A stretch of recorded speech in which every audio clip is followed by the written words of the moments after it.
You ask Tiger to solve. This deals with linear equations with one unknown. The final result is x equals 1 over 12. Let's solve it step by step. Simplify the expression. Expand the parentheses. Simplify the arithmetic. Multiply the coefficients. Expand the parentheses. Group like terms. Simplify the arithmetic. Group all constants on the right side of the equation. Subtract 2 from both sides. Simplify the arithmetic.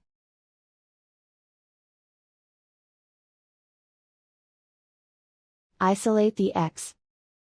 Divide both sides by -24. Cancel out the negatives. Simplify the fraction. Cancel out the negatives. Find the greatest common factor of the numerator and denominator. Factor out and cancel the greatest common factor. And so the final result is x equals 1 over 12.